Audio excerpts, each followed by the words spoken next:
పరిశుద్ధ నామమునకు మహిమ కలుగుగాక. ప్రియమైన సంగమా, దేవుడు ఈ ఉదయ కాలంలో మరి శ్రేష్టమైన సమయాన్ని దేవుడు నాకు అనుగ్రహించినందుకు దేవునికి వేలాది స్తోత్రాలు. చాలా దినముల తర్వాత మరి తన మహాకృపను బట్టి ఆయన నాకు ఇచ్చినటువంటి ఈ సమయాన్ని బట్టి మరి ఈ శివుడు వారు ఇచ్చిన అవకాశాన్ని బట్టి దేవుడి నామానికి వందనాలు స్తోత్రాలు చెల్లించుకుంటున్నాం. మరి సమయం అయినది కాబట్టి సంఘం త్వరగా సిద్ధపడి రావాల్సిందిగా ప్రేమతో మనం చేస్తున్నాం. వాక్య భాగం మనం వెళ్ళిపోతాం. మరి ఈనాటికి ఈ దినములకు ఏర్పాటు చేయబడిన వాక్య భాగము పరిశుద్ధ గ్రంథం నుండి ప్రక్క నిబంధన గ్రంథము అపోస్తలుడైన పౌలు కొరింథీయులకు రాసిన మొదటి పత్రిక 7వ అధ్యాయము 23, 24 వచనాలు చదివి ఉన్నాము. మరి 23వ వచనం చదువుకున్నాం. మీరు విలువ పెట్టి కొనబడిన వారు కనుక మనుషులకు దాసులు కాకుడి. దేవుడు తన పరిశుద్ధ వాక్యమును మనం దీవించి ఆశీర్వదించిన చిన్న ప్రార్థన చేసుకొని వాక్య భాగంలోకి వెళ్ళిపోదాం. మహోన్నతుడ మహాగణుడ నిత్య నివాసమైన దేవాన్ని పరిశుద్ధ భాగములకు వందనాలు స్తోత్రాలయ్యా. మంచి దినములు ప్రభావ మరొక దినాన్ని మీరు మాకు అనుగ్రహించి ఈ ఉదయ కాలమున నాయన నీ పాద సన్నిధిని బలిపీఠలను నిలబడి నాయన నీ మాటలు చెప్పుటకు నా తండ్రి నువ్వు నాకు ఇచ్చినట్టే శ్రేష్టమైన భాగ్యాన్ని బట్టి తరుణాన్ని బట్టి కృపను బట్టి నీకు వేలాది స్తోత్రాలు నాయన. అయ్యా, ఈ చెప్పబడిన మాటలు నావి కాదు నాయన, జ్ఞానం శక్తి బలము లేని దాని నాయన నీ జ్ఞానంతో నింపండి అయ్యా. అయ్యా, నా నోటిలో నీ మాటల గురించి ఉదయ కాలం అందరికీ ఈ ఆత్మీయ ఆహారం అవసరమైనది నా తండ్రి. నా ద్వారా మీరే మాట్లాడి నాయన ఈ నామములకే మహిమ ఘనత ప్రభావ మీరు మాత్రమే పొందుకోమని చేరి వచ్చిన బిడ్డలందరికీ నాయన వెనకల చెవిని గ్రహించగల మనసు శుద్ధ హృదయం ప్రతి బిడ్డకి నాయన నాకు మాకు మా అందరికి అనుగ్రహించమని యేసయ్య నామములో మనల్ని మిక్కిలేని ఒక ప్రతిమాలి అడిగి వేడుకొని పొందుకొని ఉన్నాము తండ్రి. ఆమేన్. ఆమేన్. ఇక్కడ చదవబడిన వాక్య భాగము మనం చూసినట్లయితే మనం ఎవరుమంట విలువ పెట్టి కొనబడిన వారు. గత మరి నిన్నటికి 23 రోజులు శ్రమల దినాలు మొదలయ్యి 23 రోజుల నుంచి కూడా మరి మన సంఘం కాపాడించినటువంటి ప్రాయశ్చిత్తం అనే అంశం మీద ఇదే మాటలు మళ్ళీ అదే ఎవరు చెప్పినా కూడా ఆ విలువ పెట్టి కొనబడిన వారం అనే మాటలు మనం తరచుగా 20 రోజుల నుంచి మనము వింటూనే ఉన్నాం. అయితే ఆ విలువ పెట్టి కొనబడిన మనం ఏం చేస్తున్నాం? విలువతో కొనబడిన మనము ఆ విలువ పెట్టి కొనబడింది ఏంది? దేని పెట్టి విలువ ఏది పెట్టి కొనబడ్డాం మనము? ఆయన స్వరక్తం ఇచ్చి కొనబడ్డాం మనము. ఇక్కడ అంటున్నాడు కదా, మీరు విలువ పెట్టి కొనబడిన వారు కనుక మనుషులకు దాసులు. ఈ విలువ పెట్టి కొనబడిన వారు మనం ఏం చేయాలా? ఆయన్ని ఆరాధించాలా. ఆయన రక్తం ద్వారా కొనబడిన నీవు నేను ఈ దేహంతో దేవుణ్ణి స్తుతించాలి, ఆరాధించాలి, ఘనపరచాలి కదా. కాదే మనం ఏం చేస్తున్నామంటే ఈ లోక ఆచారాలతోటి ఈ లోక స్నేహము దేవునికి వైరమని పదే ఆయన మాట్లాడుతుంటే లోకంలో ఉన్నదంతా ఏమిటిది? నేత్రాశ, జీవపుడంబం, శరీరాశ, ఇవన్నీ కూడా దేవుడు అది లోకములు. అవి నావి కాదు, నా వలన వచ్చినవి కాదు. ఇది అపవాది సంబంధమైనవి. కాబట్టి వాటితో మీరు పోవద్దు. భూ సంబంధమైన వాటిని మీరు వెతకొద్దు, కానీ పర సంబంధమైన వాటినే మీరు వెతకండి. ఎందుకంటే మీరు పరిశుద్ధ జనముగా సొత్తైన ప్రజలుగా మీరు విలువ పెట్టి కొనబడిన మీరు ఏం చేయాలంటే ఆయన దేహంతో దేవుణ్ణి మనము స్తుతించాలా. అందుకే ఇక్కడే అంటున్నాడు 6:20 కూడా అంటున్నాడు, మీరు విలువ పెట్టి కొనబడిన వారు గనుక మీరేం చేయాలంటే మీ దేహముతో దేవునిని మహిమపరచాలా, స్తుతించాలి, ఆరాధించాలా, స్తుతులు చెల్లించాలా. విలువ పెట్టి కొనబడిన ఈ దేహంతో మనం ఏం చేయాలా? దేవుని స్తుతించాలా కదా. అర్థమవుతుందా? విలువ పెట్టి కొనబడిన మన దేహంతో మనం ఏం చేయాలా? దేవుణ్ణి మహిమపరచాలంట. ఇది నా మాటలు కాదు, లేఖనమ మాటలు. విలువ పెట్టి కొనబడిన మీ వారు కనుక మీ దేహముతో దేవునిని మహిమపరచుడి. ఎందుకంటే మీ దేహములు క్రీస్తుకి అవయవములై ఉన్నవి. ఇదిగో ఈ 10 తంతుల సితారాతో మనం ఏం చేయాలా? దేవుని స్తుతించాలా. కీర్తన గ్రంథంలో ఉంటది, ఈ 10 తంతుల సితారాతో నేను స్తుతిస్తానయ్యా. ఇదిగో ఈ అవయముల్లో ఏది ఒక్కటి కుంటుపడినా కూడా మనము ఆరాధనకి యోగ్యులము కాము, దేవుని స్తుతించడానికి అర్హులము కాము. కాబట్టి మన నేత్రాశ, జీవపుడము, శరీరాశ దేవుని మహిమార్థమై ఉండాలంట. ఈ దేహము దేవుడిచ్చిన ఈ దేహము విలువ పెట్టి కొనబడిన ఈ దేహముతో దేవుని నువ్వు స్తుతించి ఆరాధించి మహిమపరచాల. అది ఏదొచ్చినా, శ్రమ వచ్చినా, కష్టం వచ్చినా, దుఃఖం వచ్చినా, వ్యాధి వచ్చినా, బాధ వచ్చినా, అన్నీ కూడా ఈ శరీరానికి ఏమొచ్చినా కూడా అది దేవుని నామం మహిమార్థమై వస్తాయని మనము జ్ఞాపకం చేసుకోవాలా. అయితే ఈ లోకంలో మనం బ్రతికేటప్పుడు సహజంగా మనం మానవులు కాబట్టి మనం ఏం చేస్తామంటే, నాకే ఎందుకు ఈ కష్టాలు పెట్టాడు, నాకే ఎందుకు ఈ బాధలు, నాకే ఎందుకు ఈ కన్నీరు దుఃఖము అని మనం ఏం చేస్తామంటే కొన్నిసార్లు దేవుణ్ణి నిందిస్తూ ఉంటాం, నువ్వైనా నేనైనా కదా. కానీ అది దేవుని నా మహిమార్థమే వచ్చిందని మనము గ్రహించలేకపోతున్నాం. ఆ కీడు వెనక ప్రతి మేలు దాచి ఉంచాడని జగత్తు పునాది వేయబడక మునిపే మనకు తెలియజేయబడది. ఎఫెసీ పత్రికలో ఉంది 1:3 నుంచి మనం చదువుకుంటే ఎఫెసీ పత్రికలో మనకు స్పష్టంగా ఉంది. పరలోక సంబంధమైన ప్రతి ఆశీర్వాదం అంట మన కొరకు దాచబడి ఉందంట. ఆ ఆశీర్వాదం పొందుకోవాలంటే ఓరకు వస్తుందా? ఏమి రాదు. మనం ఒక వస్తువు కొనాలంటే బజార్కి వెళ్తే, కొట్టుకు వెళ్ళిన తర్వాత ఆ వస్తువు నాకు ఇయ్యంటే ఇస్తాడా? నువ్వేం చేయాలా? వెల చెల్లించాలా లేదా? ప్రతి దానికి ఒక ఖరీదు ఉంటుంది, ప్రతి దానికి ఒక విలువ ఉంటుంది, ప్రతి దానికి ఒక సమయం ఉంటుంది. నువ్వు ఆ సమయంలో నా ఖరీదు పెట్టి చెల్లించుకోగలుగుతావు. మనకి ఒక వస్తువు కొనాలని ఆశపడ్డప్పుడు అది మనకి ఊరకనే రాదు. ఇప్పుడు మనం మరి ఎస్టర్ పండుగ చేసుకోవాలా, ఇప్పుడు సమయం ఉంది, మనం ఏం కొనుక్కుంటాము? కొత్త బట్టలు కొనుక్కుంటాం, ఇది సమయం కదా. మరి క్రిస్మస్ వచ్చింది, అది మనకు పెద్ద పండుగ. ఆ సమయంలోనే మనం ఏం చెప్తాము? విలువ పెట్టి కొనుక్కుంటాము. ఒక నగలు కానీ, చీర కానీ, ఒక వస్తువు కానీ, ఇంటికి డెకరేషన్ కానీ, ఇల్లు శుద్ధీకరణ కానీ, ఇవన్నీ కూడా అదే సమయం అప్పుడు వచ్చింది. అప్పుడు ఆ విలువ పెట్టి ఎంత విలువైన అది దేవుని నా మహిమార్థము మనం శుద్ధీకరించుకోవాలి. కాబట్టి మన హృదయాలే కాదు, మన కుటుంబాన్ని కదా, మన పరిసర ప్రాంతాల్ని, మన లోగిల్ని కదా మనం శుభ్రం చేసుకోవాలి. కాబట్టి ఆ సమయంలో ఆ విలువ పెట్టి మనము కొనుక్కుంటున్నాం. ఇది దేవుడికి కూడా ఒక సమయం ఇచ్చాడు కదా. ఆ సమయమే ఈ సమయం, ఇప్పుడు జరుగుతున్న సమయము. ఈ సమయంలోనే ఆయన బలిగా వచ్చి విలువ పెట్టి మనల్ని కొన్నాడు. ఎలా కొన్నాడు? తన స్వరక్తం ఇచ్చి కొన్న సంఘము మనం కనుక. అందుకే మనం ఏమంటున్నాడంటే, ఈ అవయములతోటి దేవునికి అనుకూలమైన సజీవ యాగంగా మీ హృదయాన్ని, మీ శరీరాన్ని సమర్పించండి నాకు.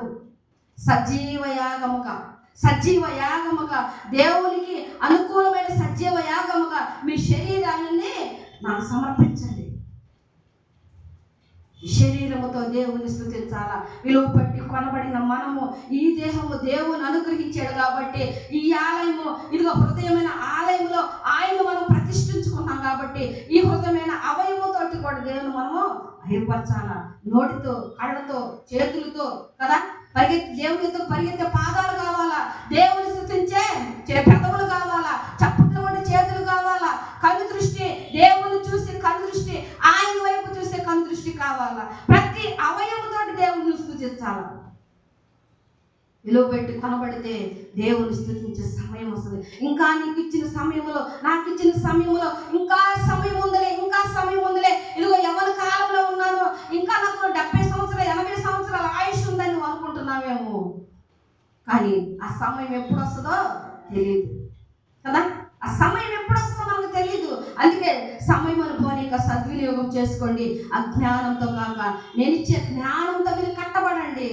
దేవుని ఆలయముగా మీరు కట్టబడండి. దేవుడు విలువ పెట్టి కొనబడిన స్వరక్తంతో మనల్ని కొన్నాడు కాబట్టి, ఆ విమోచన క్రయధనముగా మనల్ని ఎన్నుకున్నాడు కాబట్టి సజీవులమైన మనము ఆయన స్తుతించాలి. సజీవ యాగముగా మన శరీరాన్ని దేవునికి మనము సమర్పించబద్దులమై ఉన్నాము. అంతేకాదు కానీ పౌలు భక్తుడు ఇంకొక మాట మాట్లాడుతున్నాడు. ఫిలిప్పీయులకు రాసిన పత్రిక 1:19 కూడా అంటున్నాడు.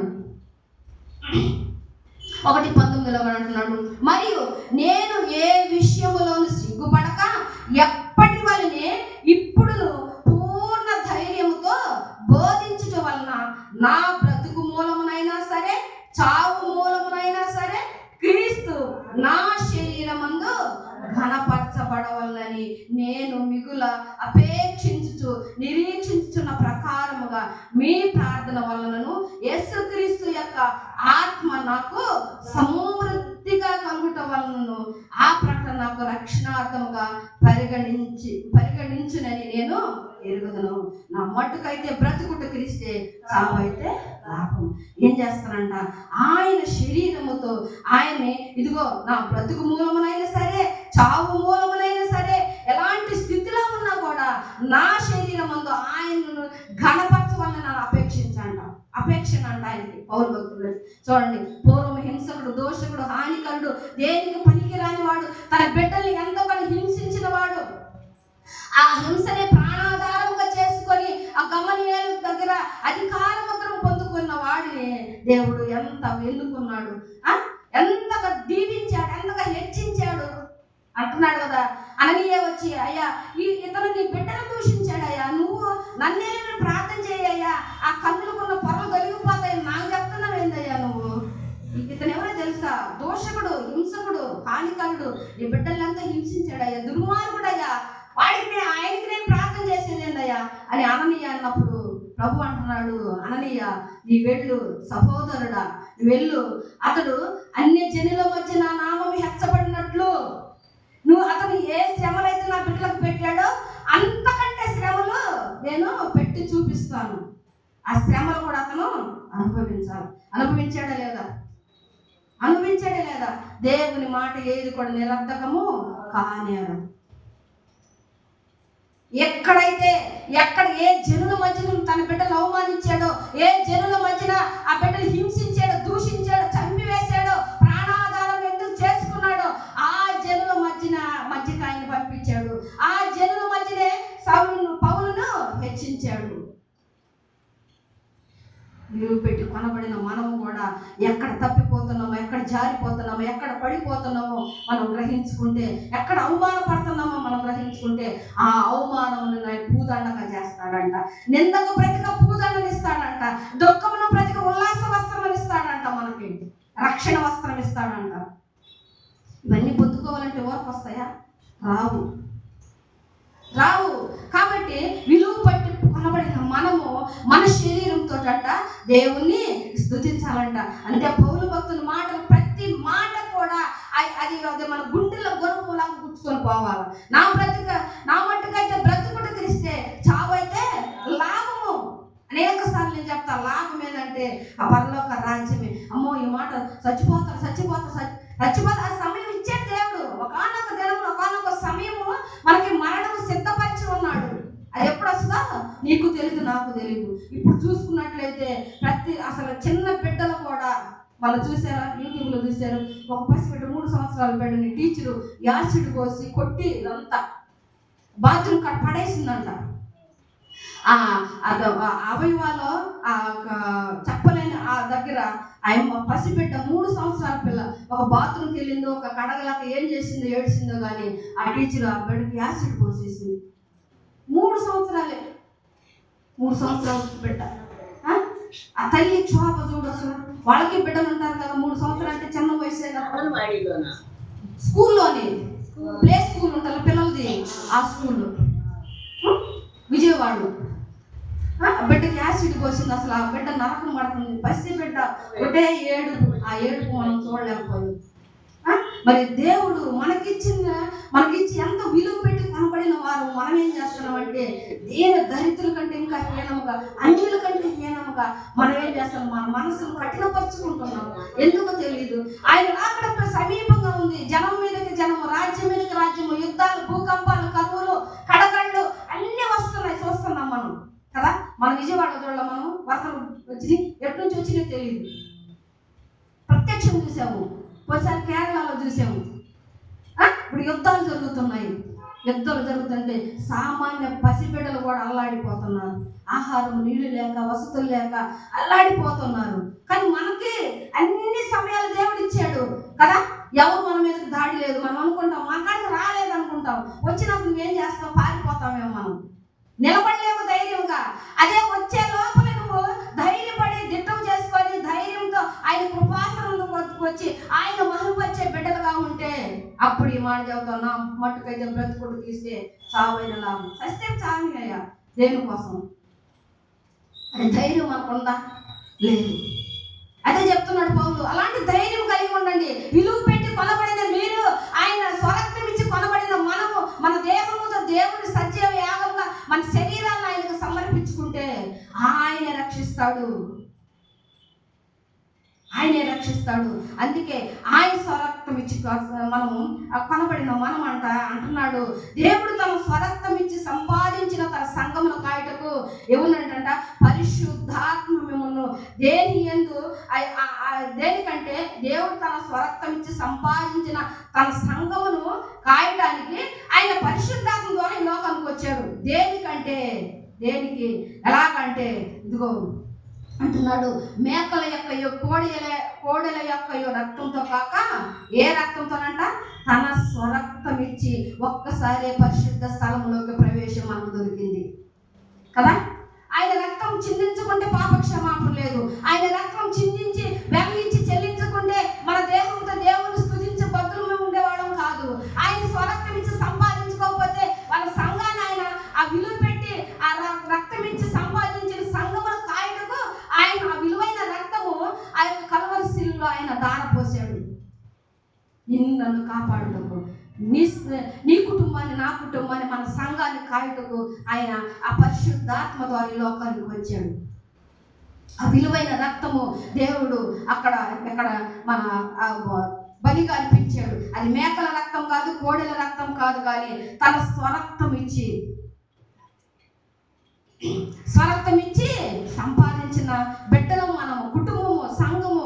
కాబట్టి మనం ఆ పరిశుద్ధ స్థలంలో ప్రవేశం కావాలంటే, ఆ విలువ పెట్టిన కొనబడిన మనం ఆ పరలోక రాజ్యం చేరాలంటే మనం ఏం చేయాలంటే, మన శరీరంతో, మన దేహంతో దేవుని మనము స్తుతించే వారిగా మనము ఉండాలి. అందుకే అంటున్నాడు పేతురు భక్తుడు అంటున్నాడు, పితృపారంపర్యమైన మీ వ్యర్థ ప్రవర్తన విడిచిపెట్టినట్లుగా వెండి బంగారముల వంటి క్షయ వస్తువుల చేత మీరు విమోచింపబడలేదు. కానీ మరి దేని చేత మనం విమోచింపబడ్డాము?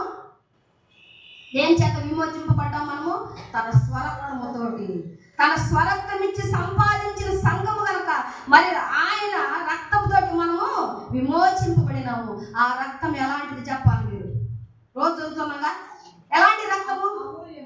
అమూల్యమైన, నిర్దోషమైన, నిష్కళంకమైన గొర్రె పిల్ల రక్తంతో కడగబడినాము మనము.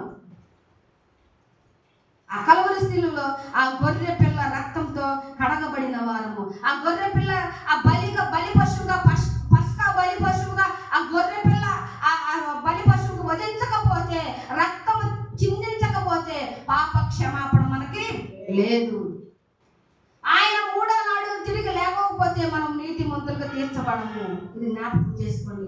పాప క్షమాపణ కావాలంటే క్రీస్తు గొర్రె పిల్ల విలువ పెట్టిన ఆ రక్తంతో నువ్వు నేను కొనబడ్డామంటే ఆయన ఆ గొర్రె పిల్ల ఆ కల్వరి శిలువలో ఏం చేయాలా? బలియాగం అవ్వాలా, బలి అవ్వాలా. ఆ రక్తం ద్వారా మనం కొనబడ్డాము. అప్పుడే కొనబడిన మనము ఆయన మూడో రోజు తిరిగి లేచాడు కాబట్టి మనం నీతిమంతులుగా తీర్చబడ్డాము. ఆ నీతిమంతులు, అల్పులు, అభాగ్యులమైన మన కోసము ఆయన తన్ను తాను రిక్తునిగా చేసుకొని ఈ లోకంలోకి వచ్చాడు.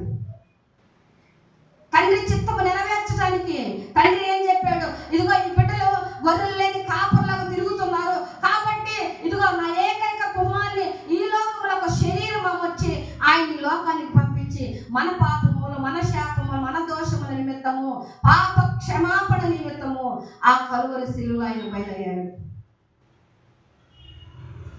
పస్కా బలి, ప్రాయశ్చిత్త బలి, పాప పరిహారార్థ బలిగా ఆయన ఈ లోకానికి వచ్చాడు. కాబట్టి అలాంటి రక్తముతో అమూల్యమైన, నిర్దోషమైన, నిష్కళంకమైన గొర్రె పిల్ల వంటి క్రీస్తు రక్తంతో కడగబడిన, విమోచింపబడిన నీవు నేను ఏం చేస్తున్నాము? ఆయనకి వ్యతిరేకంగా మనము జీవిస్తూనే ఉన్నాము. అందుకే అంటున్నాడు, ప్రకటన గ్రంథము తెద్దాం. ప్రకటన గ్రంథము 5వ అధ్యాయంలో ఒక చక్కని మాట ఉంది. 5వ అధ్యాయము 9-10 వచనాలు అంటున్నారు. 9-10 అంటున్నాడు, ఆ పెద్దలు నీవు ఆ గ్రంథమును తీసుకొని దాని ముద్రలు విప్పుటకు యోగ్యుడవు, నీవు వధింపబడిన వాడవై నీ రక్తం ఇచ్చి ప్రతి వంశంలోను ఆయా భాషలు మాటలాడు వారిలోను ప్రతి ప్రజల్లోను ప్రతి జనములోను దేవుని కొరకు మనుషులను కొని ఏమన్నాడంట? మనుషుల్ని కొన్నాడంట. దేనితో కొన్నాడు? నీ రక్తం ఇచ్చి. నీవు వధింపబడిన వాడవు, ఇదిగో ఈ గ్రంథమును విప్పుటకు, యొక్క జీవ గ్రంథమును విప్పుటకు నీవే యోగ్యుడవి, ఎందుకంటే నీ రక్తము ద్వారా అందరినీ కొన్నావు. ఎవరిని కొన్నావు? ప్రతి వంశములోను, ఆయా భాషను మాట్లాడు వారిలోను, ప్రతి ప్రజలలోను, ప్రతి జనములోను దేవుని కొరకు మనుషులను కొని. ఎవరి కొరకు కొన్నాడు? దేవుని కొరకు మనం అన్నాం. ఎందుకంటే తండ్రి ఇచ్చిన మాట, తండ్రి చిత్తం నెరవేర్చడానికి. ఎందుకంటే మనకి తండ్రికి కుమారుడు వారధిగా ఈ లోకానికి వచ్చాడు కాబట్టి ఆయన స్వరక్తము చిందించి ఆయన రక్తం ఇచ్చి వేలబెట్టి కొనబడిన మనము ఎవరికి? ఆయనకి సమర్పిస్తున్నాడు తండ్రికి. అయ్యా ఇదిగో నువ్వు ఈ లోకానికి దేనికి పంపించావు? నీ చిత్తం ఏమైందో ఆ చిత్తం నెరవేర్చడానికి నన్ను ఈ లోకానికి పంపించావు కదా, కాబట్టి నేనేం చేస్తానంటే నీవిచ్చిన మాట నేను నెరవేర్చానయ్యా. నువ్విచ్చిన ఈ ప్రజల కోసము నా రక్తం ఇచ్చి వాళ్ళని కొన్నాను. ఒకళ్ళు కాదు, ఇద్దరు కాదు, అందరినీ కొని దేవుని కొరకు మనుషులు కొని మా దేవునికి వారిని ఒక రాజ్యముగాను యాజకులుగాను చేసి తిని కనుక వారు భూలోకమందు ఏలుదురని క్రొత్త పాట పాడుదురని ఇక్కడ సెలవిస్తూ ఉన్నాడు. చూడండి ఎంత ఎంత ఎంత ధన్యతనండి. ఆయన స్వరక్తమిచ్చి సంపాదించిన సంఘము మనము అందరమే. కాబట్టి ఆయన స్వరక్తం ఇచ్చి సంపాదించిన మనము ఏం చేయాలంటే ఆయన రాజ్యములో చేరాలి. మా దేవునికి వారిని ఒక రాజ్యముగాను యాజకులుగాను అందుకే అంటున్నాడు కదా, దేవుని రాజ్యము భోజనము పానము కాదు కానీ పరిశుద్ధాత్మ యందలి ఆనందము సహవాసము నీతి అని ఉందంట. అంతేకాదు కానీ పౌలు అంటున్నాడు, ఇదిగో మీరు భోజనము చేసినా కానీ పానము చేసినా కానీ మరి ఏమి చేసినను దేవుని నామ మహిమార్థం కొరకే మీరు చేయండి. దేవుని నామ మహిమార్థం కొరకే మీరు చేయాలి కానీ మనుషుల కొరకు వ్యర్థ ప్రవర్తన మీరు చేయకూడదు. మనుషుల కొరకు మీరు జీవించకూడదు. ఇతరుల మెప్పు కొరకు, మానవుల మెప్పు కొరకు మీరు జీవించకూడదు. అతిశయించేవాడు ప్రభువునందే అతిశయించాలి కానీ మానవుల యందు అతిశయించకూడదు. నువ్వు ఎవరి కోసం జీవిస్తున్నావు? నేను ఎవరి కోసం జీవిస్తున్నాము? ఇరుగు పొరుగు వారి కోసం చూస్తున్నావా? మరి ఇలాంటి వేషధారంగా వాళ్ళు వెళ్తున్నారు, నేను కూడా వెళ్ళాలని ఆశతో వస్తున్నావా? లేకపోతే నిజముగా దేవుని దగ్గరికి వచ్చి, దేవుని సన్నిధికి వచ్చి విలువ పెట్టి కొనబడిన మనము మన శరీరముతో దేవుని స్తుతించాలని ఆశ కలిగి వస్తున్నావా? ఇక్కడ పౌలు భక్తులు అంటున్నాడు, అయ్యా ఇదిగో భోజనం చేసినను పానము చేసినను ఏది చేసినను నేను నా మహిమాత్మే మేము చేయాలయ్యా, నీ కోసమే చేయాలి, మనుషుల కోసం మేము చేసేవారిగా ఉండకూడదని ఇక్కడ పౌలు భక్తుడు మనకి తెలియజేస్తున్నాడు. ఆయన నా మహిమాత్మే. మరి మొదటిగా మనం విలువ పెట్టి కొనబడిన వారు మన దేహంతో దేవుని స్తుతించాలి. రెండవదిగా అంటున్నాడు, ప్రతి మనిషిను ఏ స్థితిలో నుండి పిలువబడినో ఆ స్థితిలో నుంచే మనం బయటికి రావాలంట. మనం ఏ స్థితిలో, పడిపోయిన స్థితిలో, మన అపరాధముల చేత పాపముల చేత చచ్చిన వారమై ఉండగా ఆయన స్వరక్తం ఇచ్చి మనల్ని లేపాడు. ఆయన స్వరక్తం ఇచ్చి మనల్ని కొన్నాడు. మన అపరాధములకు పాపములను క్షమించి ఆయన సమస్త దుర్నీతి నుండి ఆయన మనల్ని పవిత్రులుగా చేశాడు. అందుకే అంటున్నాడు, మన అపరాధముల చేత పాపముల చేత మనం చచ్చిన వారమై ఉండగా ఆయన క్రీస్తుతో కూడా మనల్ని బ్రతికించి ఆయన రక్తం ద్వారా విమోచించి నానా వరములైన కృపావరములు మనకు అనుగ్రహించాడు. బ్రతికి ఉన్న మనము, విలువ పెట్టి కొనబడిన మనము ఏ స్థితిలో ఉన్నామో ఆ స్థితిలోంచి మనం విలువ పెట్టి కొనబడిన మనం ఏం చేయాలంటే, మనకేమి ఇచ్చాడంటే అనేక కృపావరాలు ఇచ్చాడు. ఏంటి చెప్పాలి?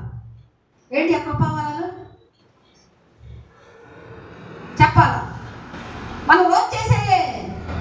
వాళ్ళకి ప్రార్థన చేసే తలాంతులు, కొంతమంది పాటలు పాడేవాళ్ళు, బైబుల్ చదివేవాళ్ళు, చాపలు వేసేవాళ్ళు, కుర్చీలు వేసేవాళ్ళు, చిమ్మి వేసేవాళ్ళు, ఇవన్నీ దేవునిచ్చినయే తలాంతులు, వాక్యం చెప్పే తలాంతులు. దేవుని పరిచర్యలో ఏడిచ్చిన నమ్మకమైన పనివారముగా మనం ఉండాలి. నమ్మకమైన పనివాడు జీతమునకు పాత్రుడు. కాబట్టి విలువ పెట్టి కొనబడిన మనము దేవుని స్తుతించి, దేవుని ఘనపరిచి గనపరిచి మనం ఆయన ఆరాధించే బిడ్డలంగా మనము ఉండాలని కోరుకుంటున్నాడు. ఇక్కడ 15లో కూడా అంటున్నాడు, మనం చదువుకున్న వాక్య భాగంలో కొరింథీ పత్రిక రండి, 1 కొరింథీ పత్రిక 7వ అధ్యాయం 17లో వచ్చి అంటున్నాడు, అయితే ప్రభు అంటున్నాడు, ప్రతి వానికి ఏ స్థితి నియమించెనో దేవుడు ప్రతి వానిని ఏ స్థితి యందు పిలిచెనో ఆ స్థితి యందు నడుచుకొనవలెనని ఈ ప్రకారమే సంఘములన్నిటిలో నియమించుచున్నాడు. సంఘానికి, మనకే కాదు, వ్యక్తులకు కాదు కదా, కుటుంబాలకు కాదు, దేనికి చెప్తున్నాడు? సంఘానికి కూడా చెప్తున్నాడు. ప్రతి ఒక్కరూ మనం ఏ స్థితిలో నుంచి మనం పిలిచాడో ఆ స్థితిలో ఉండ మనం నేర్చుకున్నాం. అందుకే పౌలు భక్తుడు అన్నాడు, నేను సంపన్న స్థితిలో ఉండ నేర్చుకున్నాను, దేవ స్థితిలో ఉండ నేర్చుకున్నాను, ఏ స్థితిలో ఉన్నా కూడా నేను ఆయన గణపరచడమే నేర్చుకున్నాను, రెండవది నా దగ్గర లేదు అంటున్నాడు. ఆయన ఏ స్థితిలో ఉన్నా నేను నేర్చుకుంటున్నాను. అందుకే మనకు ఆ స్థితిలో ఉండి నేర్చుకుంటేనే మనకేమిస్తున్నాడంట? కృపావరాలు ఇస్తున్నాడంట. అందుకే అన్నాడు ఇక్కడ కొరింథీయులకు రాసిన మొదటి పత్రిక 12వ అధ్యాయంలో 12వ అధ్యాయము 4 నుంచి అంట ఇక్కడ కృపావరాలు మనము చూస్తాము. అంటే 27, 29 మనం చూసినట్లయితే 27 అక్కడ కూడా మనకి కొన్ని కృపావరాలు దేవుడు మనకి అనుగ్రహించాడు. కృపావరాలు అనుగ్రహించాడు, ప్రత్యక్షతలను అనుగ్రహించాడు, ఆత్మ వరాలు మనకి అనుగ్రహించాడు. అయితే 14వ అధ్యాయం చూడండి, అక్కడే 14వ అధ్యాయము 1 నుంచి కొన్ని మార్కులు చదువుకున్నాం. ప్రేమ కలిగినట్లకు ప్రయాసపడి ఆత్మ సంబంధమైన వరములను ఆసక్తితో అపేక్షించుడి, విశేషముగా మీరు ప్రవచన వరం అపేక్షించుడి. ఎందుకనగా భాషతో మాట్లాడేవాడు మనుషులతో కాదు కానీ దేవునితో మాట్లాడేవాడే అయి ఉన్నాడు. అందుకని పౌలు భక్తుడు అంటున్నాడు, ఈ కృపావరాలు, ఆత్మ ప్రత్యక్షతలు, ఆత్మ వరాలు కలిగిన వాళ్ళంట దేవునికి దగ్గరగా సంబంధం ఉన్నవాళ్ళంట, దేవునితో మాట్లాడేవాడు. దేవునితో మాట్లాడడం అంటే అనుదినము ప్రార్థన ద్వారా దేవునితో మనం మాట్లాడతాం, అనుదినము దేవుని వాక్యము చదువుట ద్వారా దేవునితో మాట్లాడతాము కదా. కాబట్టి ప్రతి దినము కూడా దేవుడు మనకు ఇచ్చిన ఈ శరీరముతో ఆయన్ని కనపరిచి స్తుతించి ఆరాధించే బిడ్డలుగా మనం ఉన్నాం. కనుక మనం ఏ స్థితిలో నుండి పిలిచినా మనకు ఎట్టి స్థితిలోకి తీసుకువచ్చినా కూడా ఆయన అడుగుజాడలోనే మనము నడవాలని మనము గ్రహించాలి. ఎందుకంటే దేనికి పిలిచాడు? ప్రతి మనుషుడు ఏ స్థితిలో నుండి పిలువబడినాడంటే పిలిచిన మనం ఏం చేస్తున్నామంటే చీకటిలో నుండి వెలుగులోనికి వచ్చిన ఆయన గుణాతిశయమును మనము ప్రచురం చేయడానికి పిలిచాడు. అంతేకాదు ఆశీర్వాదములకు వారసులకు మాత్రమే పిలిచాడు కానీ మనల్ని పరిశుద్ధులుగా ఉండటకు పిలిచాడు కానీ మనము మరి దేవునికి వ్యతిరేకంగా ఉండటకు మనల్ని పిలవలేదు.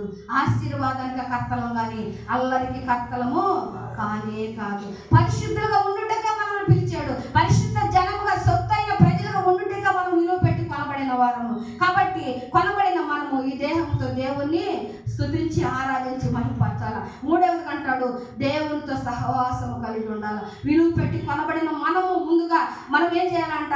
ఆ విలువ పెట్టి కొనబడిన మనము మన శరీరంతో దేవుని స్తుతించాలి. తర్వాత మనం ఆ విలువ పెట్టి ఎక్కడి నుంచి కొన్నాడు, ఏ స్థితిలో నుంచి కొన్నాడు, ఏ పరిస్థితిలో నుంచి మనం కొన్నాడో మనం అది జ్ఞాపకం చేసుకొని ఆయన ఆ కృపావరాలను ఆశతో అపేక్షించాలి.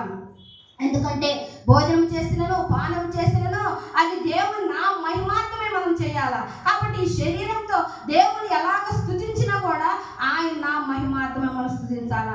3వదిగా అంటున్నాడు, మన సహవాసము దేవునితో కలిగి ఉండాలంట. అంటే మన సహవాసము, మనము ఎవరితో సహవాసం చేస్తున్నాము, మన సహవాసం ఎవరితోటి ఒక్క క్షణం మనం ఆలోచించుకోవాలా. జ్ఞానంతో సహవాసం చేయవాడు జ్ఞానం కలవాడు అవుతాడంట. మూర్ఖులతో సహవాసం చేయవాడు ఏం చేస్తాడంట? చెడిపోతాడంట. కోపచిత్తులతో సహవాసం చేయవాడు కోపచిత్తులతో సహవాసము చేయకము, క్రోధము గల వారితో పరిచయము కలిగి ఉండకము. ద్రాక్షారసం త్రాగువారితోనైనను మాంసం హెచ్చుగా తినువారితోనైనను త్రాగుబోతులను తిండిబోతులను దరిద్రులు అవుతారు. కాబట్టి నిద్రమత్తు చిప్పిరి గుడ్డలకు ధరించుకున్నట్టుగా కారణం అవుతుంది. కాబట్టి నువ్వేం చేయాలంటే క్రోధం గల వానితో పరిచయం కలిగి ఉండకూడదు. ద్రాక్షారసం హెచ్చుకు తాగిన వానితో ఉండకూడదు. మాంసం హెచ్చుగా తినకూడదు. త్రాగుబోతులు, తిరుగుబోతులు మరి దేవుని రాజ్యాన్ని స్వతంత్రించుకొనలేరు. కాబట్టి మన సహవాసం ఏమి ఉండాలంటే దేవునితోనే ఉండాలా. దుర్జనులను చూసి మచ్చరపడకము, వారి సహవాసము కోరకము. వారితో సహవాసం చేయొద్దు మనము. ఎందుకంటే వారితో సహవాసం చేస్తే, దుష్టుడితో సహవాసం చేస్తే ఆ ఆలోచనలు మనకు వస్తాయి. నీతిమంతులతో సహవాసం చేస్తే, మంచి వారితో సహవాసం చేస్తే అంటారు కదా, 6 నెలలు స్నేహం చేస్తే అప్పుడు వారు వీరు, వీరు వారు అంటే మంచి వారితో చేస్తే మంచి వారు అవుతారు, చెడ్డ వారితో చేస్తే వారు వీరు అవుతారు. కాబట్టి మన సహవాసం ఎవరితోటి? లోకంతో కాదు కదా, మనుషులతో కాదు కదా, దేవునితో మన సహవాసం చేయాలా. విలువ పెట్టి కొనబడిన వారము నా మట్టుకైతే బ్రతుకుటికి ఇస్తే చావైతే లాభం అని చెప్పే పౌలు భక్తుల మాటలు మనము ఆ విలువ పెట్టి కొనబడిన వారము మనం ఎవరితో సహవాసం చేస్తున్నామా చెయ్యాలా అని మనం ఆత్మ పరిశీలన చేసుకోవాల్సినమై ఉన్నాము. అందుకంటున్నాడు, తొందర సహవాసము చేయువాడు తన తండ్రికి అపకీర్తి తెస్తాడంట. దుష్టులతో, పాపులతో, నీచులతో, దౌర్భాగ్యులతో నువ్వు స్నేహం చేస్తున్నావా? ఈ లోక స్నేహము దేవునికి వైరమని వెనుకవా. ఈ లోక ఆశలు గతించింది కానీ నా మాటలు ఎన్నటికీ గమనించవు. లోక మాటలు వింటున్నావా? లోకంతో స్నేహం చేస్తున్నావా? లోకములోని నేత్రాశ, జీవపడము, శరీరాశలకు లోనైపోతున్నావా? ఒక్కసారి నువ్వు ఆలోచించుకో. అందుకంటున్నాడు యోహాను రాసిన మొదటి పత్రికలో ఒక మాట చూద్దాం. యోహాను రాసిన మొదటి పత్రిక 1వ అధ్యాయము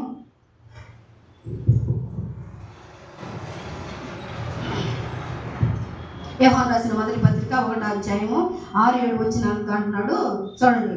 ఆయనతో కూడా సహవాసము కలవాలని చెప్పుకొని చీకటిలో నడిచిన యెడల మనము ఎవరమంట? అబద్ధమాడుచు సత్యమును జరిగింపుకుందుము. అయితే ఆయన వెలుగులో ఉన్న ప్రకారము మనము వెలుగులో నడిచిన యెడల మనము అన్యోన్య సహవాసము కలవారమయ్యుందుము. అప్పుడు ఆయన కుమారుడైన యేసు రక్తము ప్రతి పాపము నుండి మనను పవిత్రంగా చేస్తుంది. అయితే 8వ వచనం అంటున్నాడు, మనం పాపము లేని వారమని చెప్పుకొని యెడల మనలో మనమే మోసపుచ్చుకుందాము, మరి మనలో సత్యం ఉన్నదంట. అయితే మన పాపములను మనం ఒప్పుకొని యెడల ఆయన నమ్మదగిన వాడును, నీతిమంతుడు కనుక ఆయన మన పాపములు క్షమించి సమస్త దుర్నీతి నుండి మనల్ని. కాబట్టి ఇక్కడ వాక్యాన్ని బట్టి మనం ఏం చేయాలంట? ఆయన సహవాసంలో ఉండాలంట. ఎవరంట ఆయన ఎక్కడ ఉన్నాడు? చీకటిలో ఉన్నాడా? వెలుగులో ఉన్నాడా? వెలుగులో ఉన్నాడు. ఆయన వెలుగైన ప్రకారం ఆ వెలుగులో మనం నడిస్తే మనం కూడా వెలుగు సంబంధం అవుతాము, దేవునితో సహవాసం చేసిన వారం అవుతాము. మనం చీకటిలో చేస్తే ఆయన సత్యములు గ్రహింపకుండా అబద్ధమాడు వారి లిస్టులో మనం ఉంటాము. మన సహవాసం వారితో ఉంటుంది. కాబట్టి ఆయన కుమారుడైన యేసు రక్తము ప్రతి పాపము నుండి మనల్ని పవిత్రులుగా చేస్తే మనం ఏం చేస్తున్నామంటే ఆయన సహవాసంలో నడవట్లేదు. దుష్టులు సహవాసము, పాపులు సహవాసము, ఈ లోక స్నేహము చేస్తున్నాము. అయితే ఆయన రక్తం ద్వారా కడగబడిన, విలువ పెట్టి కొనబడిన నీవు నేను ఆయన సహవాసములోనే ఉండాలా. అందుకే ఈ 1:3 కూడా అంటున్నాడు. అక్కడే చూద్దాం. మాతో కూడా మీకును సహవాసము కలిగినట్లు మేము చూచిన దానిని వినిన దానిని మీకు తెలియజేస్తున్నాము. మన సహవాసం అయితే ఎవరితోడంట? తండ్రితో కూడా ఆయన కుమారుడైన యేసు క్రీస్తుతో కూడా ఉన్నది. మన సంతోషము పరిపూర్ణమవుటకై మేము ఈ సంగతులను రాస్తున్నాము. ఇది రాసింది ఎవరంటే యోహాను భక్తుడు. మొదటి మాట చూడు. మొదటి ఏమి రాస్తున్నారంటే జీవవాక్యమును కూర్చున్నది ఆది నుండి ఏది ఉండెనో మేమేమి వింటిమో కన్నులార ఏది చూచితిమో ఏది నిదానించి కనుగొంటిమో మా చేతులు దేనిని తాకి చూచినో అది మీకు తెలియజేస్తున్నాము. ఆ జీవము ప్రత్యక్షమాయను, తండ్రి యొద్ద నుండి మాకు ప్రత్యక్షమైన ఆ నిత్య జీవమును మేము చూచి ఆ జీవమును గురించి సాక్ష్యం ఇచ్చుచు దానిని మీకు తెలియజేస్తున్నాము అని అప్పుడు ఆయన అంటున్నాడు. మాతో కూడా మీకు సహవాసం కలిగినట్టు వాళ్ళు ఏదైతే చూచారో, విన్నారో, సాక్ష్యం పొందారో ఆ సాక్ష్యం, అలాంటి సాక్ష్యం, అలాంటి బిడ్డలుగా మనం కూడా ఉండాలని మనకు వారు తెలియజేస్తున్నారు. ఏమనుకుంటున్నారు? ఇంతమంది ప్రవచనాలు, లేఖన భాగములు మనం నేర్చుకుంటుంటే, మనం చదువుకుంటుంటే మనం ఏం చేస్తున్నాము? దారి తప్పిన గొర్రెల వల్ల ఏం చేస్తున్నాము? వెళ్ళిపోతాము. కాపరి లేని గొర్రెల వల్ల చెదరిపోయినట్టు వెళ్ళిపోతాము. మనకి ఇష్టమైన కాడ వెళ్ళొచ్చు, తప్పు కాదని. కానీ నువ్వు ఎక్కడికి వెళ్ళినా, ఏ స్థితిలో ఉన్నావో, ఏ పరిస్థితిలో ఉన్నావో, ఎవరితో సహవాసం చేస్తున్నావో, ఎలాంటి స్థితిలో నువ్వు అక్కడ ఉన్నావో అది జ్ఞాపకం చేసుకో. విలువ పట్టి స్వరక్తం ఇచ్చి కొనబడిన నీవు నేను ఆయన సహవాసం అయితే మన సహవాసం దేవునితో కూడా ఉండాలా. అందుకంటున్నాడు మనం దుష్టులతో సాంగత్యం చేయకూడదంట. త్రాగుబోతులతో, తిరుగుబోతులతో, మాంసం హెచ్చుగా తినువారితో, మరి మనకు సామెతల గ్రంథంలో ఇవన్నీ రాసి పెట్టుంటాడు సొలొమోను భక్తుడు. కాబట్టి వీళ్ళతో మనము సహవాసము చేయకూడదు. అక్కడే 2:24-25 కూడా అన్నాడు. ఇక్కడ యోహాను సువార్త 22:24 యేసుక్రీస్తు మీరు సత్యం ఎరుగని వారైనందున నేను రాయలేదు, కానీ మీరు దానిని ఎరిగి ఉన్నందునను ఏ అబద్ధమును సత్య సంబంధమైనది కాదని ఎరిగి ఉన్నందున మీకు రాస్తున్నానంటూ ఇక్కడ రాస్తున్నాడు. యేసుక్రీస్తు కాడని చెప్పువాడు తప్ప ఎవడు అబద్ధికుడు? తండ్రిని కుమారుని ఒప్పుకొనని వీడే క్రీస్తు విరోధి. కుమారుని ఒప్పుకొనని ప్రతి వాడును తండ్రిని అంగీకరించువాడు కాడు. కుమారుని ఒప్పుకున్నవాడు తండ్రిని కూడా అంగీకరించేవాడు అంట. మన కుమారుని ఒప్పుకుంటే తండ్రిని కూడా ఒప్పుకోవచ్చు. కుమారుని ఒప్పుకోకపోతే తండ్రిని. పేతురు అంటాడు కదా, అయ్యా నువ్వు ఎన్ని చెప్తున్నావు కదా, ఆ తండ్రిని మాకు కనపచ్చయ్యా, మాకు చూపించయ్యా అంటాడు. అయ్యో పేతురు, ఇన్ని సంవత్సరాలు నాతో నువ్వు స్నేహం చేస్తున్నావు, మరి తండ్రి ఎవరో తెలుసుకోలేకపోతున్నానా? నేను తండ్రి ఏకమై ఉన్నాము, తండ్రి చిత్తం నెరవేర్చడానికి పరలోకముని నేను పంపబడ్డాను పేతురు. నన్ను చూస్తే నా తండ్రిని చూసినట్టే. ఇంకా నువ్వు ఎక్కడున్నావు పేతురు? ఇంకా ఎక్కడున్నావు నువ్వు? ఆయన ఇంకా దూరంగా ఉన్నాడు, ఆయన దగ్గరగానే ఉన్నాడు. ఆయన ప్రతిదినం చేసే ఆశ్చర్య అద్భుత కార్యాలు చూస్తున్నాడు, అవన్నీ వింటున్నాడు, ప్రత్యక్షంగా చూస్తున్నాడు. కానీ ఏమంటున్నాడు? అయ్యా ఎన్ని చెప్తున్నావు కానీ తండ్రిని చూపించయ్యా. మనం కూడా ఒక మాట మాట్లాడుకుంటే అన్ని మాట్లాడిన తర్వాత తిరిగి మళ్ళీ ఆడికే వస్తాం. మనం మొదట ఏ మాట అయితే మాట్లాడుకున్నామో చుట్టూ అన్ని తిరిగి అంతా ఉపోద్ఘాతం అంతా అయిపోయి తిరిగి మళ్ళీ ఆడికే వస్తాం. అంటే మనం ఎక్కడున్నాము? నువ్వు ఏదైతే నువ్వు వింటున్నావో దాన్ని గ్రహించట్లేదు. అది గ్రహించకుండా లోకంలోకి వెళ్ళిపోతున్నావు, చుట్టూ తిరిగి వస్తున్నావు.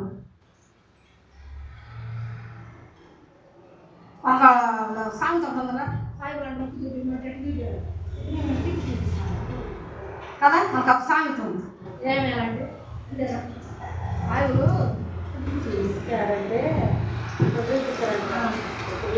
అది అలాంటి స్థితిలో మనం ఉన్నాం. అది చుట్టూ తిరిగి ఆడకే వస్తున్నాం మనం. కాబట్టి మన సహవాసం దేవునితో ఉంటే, మన పరిచర్య దేవునితో ఉంటే, మన ఆలోచన దేవునితో ఉంటే, మనం కూడా దేవుని యందు కొనబడి ఆయన స్వరక్తం ఇచ్చి సంపాదించుకున్న ఆ కుటుంబం కాబట్టి, సంఘం కాబట్టి, మన ప్రభువైన యేసు క్రీస్తులో తన కుమారుని సహవాసములకు మనల్ని అక్కడ పిలిచిన వాడు, నమ్మదగిన వాడు అంటున్నాడు. కొరింథీ పత్రిక 1వ అధ్యాయము 1:9 అంటున్నాడు. చూడండి, 1:9 అంటున్నాడు, మన ప్రభువైన యేసు క్రీస్తు అను తన కుమారుని సహవాసములకు మిమ్మును పిలిచిన దేవుడు ఎవరంట? నమ్మదగిన వాడు. ఆ పిలిచిన దేవుడు నమ్మదగిన వాడు కనుక ఆ నమ్మదగిన వాడి గుణాతిశయమును ప్రచురం చేయటకు మనల్ని విలువ పెట్టి కొన్నాడు. కాబట్టి మనము ఈ ఉదయకాలం అంటున్నాడు, విలువ పెట్టి కొనబడిన మీరు మీ దేహముతో, మీ శరీరముతో దేవుని మహింపరచాలంటున్నాడు. రెండవదిగా ప్రతి మనుషుడు ఆ విలువ పెట్టి ఏ స్థితిలో నుంచి కొనబడారో, ఏ పరిస్థితిలో నుంచి మనం పిలువబడ్డామో ఆ స్థితిలో మనము పిలువబడిన పిలుపుకి మనము దేవుని పిలుపుని అంగీకరించాలా. మన పాపముల చేత, అపరాధముల చేత చచ్చిన వారమై ఉండగా క్రీస్తుతో కూడా మనల్ని బ్రతికించాడు. విలువ పెట్టి కొనబడ్డాము. ఏ స్థితిలో, పాపపు స్థితిలో ఉన్నప్పుడు ఆ ఆయన స్వరక్తం ఇచ్చి ఆయన శరీరము ఆ శరీరం అనే రక్తం ద్వారా చిందించి మనల్ని సంఘాన్ని కొన్నాడు. కాబట్టి ఆ క్రీస్తు శరీరము ద్వారా మనము కూడా లేపబడతాము. ఆ రక్తము చిందించిన రక్తము, ఆ రక్తము మన ప్రతి పాపం నుండి విమోచన ఇస్తుంది. ఆయన రక్తం ద్వారా మనకు విమోచన, ఆయన రక్తం ద్వారానే రక్షణ, ఆయన రక్తం ద్వారానే పాప క్షమాపణ మనకి జరిగింది. మూడవది అంటున్నాడు, సహవాసం చేయాలి. పిలిచిన మనం, విలువ పెట్టి కొనబడిన మనము ఏ స్థితిలో నుండి ఏ స్థితిలో నుండి మనల్ని పిలిచాడో ఆ స్థితిలో నుంచి వచ్చిన మనం ఎవరితో సహవాసం చేస్తున్నాము? దేవుడితో సహవాసం చేస్తున్నామా? ఆ మూర్ఖులతో సహవాసం చేస్తున్నామా? అజ్ఞానులతో చేస్తున్నామా? కోపచిత్తులతో సహవాసం చేస్తున్నామా? క్రోధం గలవారితో చేస్తున్నామా? త్రాగుబోతులు, తిండిపోతులు, దరిద్రులతో స్నేహం చేస్తున్నామా? నిద్రమత్తులతో స్నేహం చేస్తున్నామా? వీరందరితో స్నేహం చేస్తే లోకంలోకి నెట్టబడతావు, నువ్వు హీన దశలకు వెళ్ళిపోతావు. కాబట్టి మనల్ని పిలిచిన దేవుడు విలువ పెట్టి తన స్వార్థం ఇచ్చి విలువ పెట్టిన కొనబడిన మనము మన దేహంతో దేవుణ్ణి స్తుతించి ఆరాధించి కనపరచాలని దేవుడు ఉదయ కాలం నిన్ను నన్ను హెచ్చరిస్తూ ఉన్నాడు. దేవుడి కొద్ది మాట దీవించి ఆశీర్వదించిన దాకా చిన్న ప్రార్థన చేసుకున్నాం. మహోన్నతుడ, మహాగరుడ, నిత్య నివాసమైన దేవాన్ని పరిశుద్ధ పాలనకు వందనాలు, స్తుతులు, స్తోత్రాలయ్యా. ఎంతవరకు నాయన తండ్రి మాతో, నా ద్వారా మా అందరితో మాట్లాడేవయ్యా. అయ్యా, విలువ పెట్టి కొనబడిన మేము నా ప్రభు అయ్యా, ఈ దేహంతో మేము ఎవరిని స్తుతిస్తున్నాము, ఈ దేహంతో మేము ఎవరిని ఆరాధిస్తున్నాము, ఈ దేహంతో మరి నాయన ఎవరితో సహవాసం చేస్తున్నామో ఒక్కసారి ఆత్మ పరిశీలన చేసుకునే భాగ్యం దయచేయండి నాయన. అయ్యా, విలువ పట్టిన కొనబడిన వారము తండ్రి, ఏ స్థితిలో నుండి మీరు మమ్మల్ని పిలిచావో అది మరిచిపోకుండా నా తండ్రి అయ్యా నీతో సహవాసం చేసే బిడ్డలుగా ఉండాలని ఈ ఉదయకాలం మమ్మల్ని మీరు హెచ్చరించిన విధానం కొరకు వేలాది వేల స్థుతులు, స్తోత్రాలు నాయన. అయ్యా, చేరువచ్చిన బిడ్డలందరినీ మీరు జ్ఞాపకం చేసుకోమని ప్రార్థిస్తున్నా. అయ్యా, ఒక్కొక్క హృదయంలోని మాటలు నింపుకొని నుంచి వెళ్ళేటకు సహాయం దయచేయమని ప్రార్థిస్తున్నా. చేరువచ్చిన బిడ్డలను జ్ఞాపకం చేసుకోమని అయ్యా, రావాల్సిన వారు మరొక తరుణం అనుగ్రహించమని.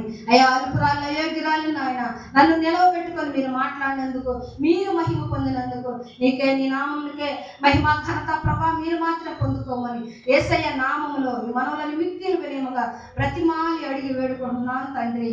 ఆమేన్. పరలోకమందున్న మా తండ్రి, నీ నామం పరిశుద్ధపరచబడును గాక, నీ రాజ్యం వచ్చును గాక, నీ చిత్తం పరలోకమందు ఎలాగో అలాగే నెరవేరును గాక.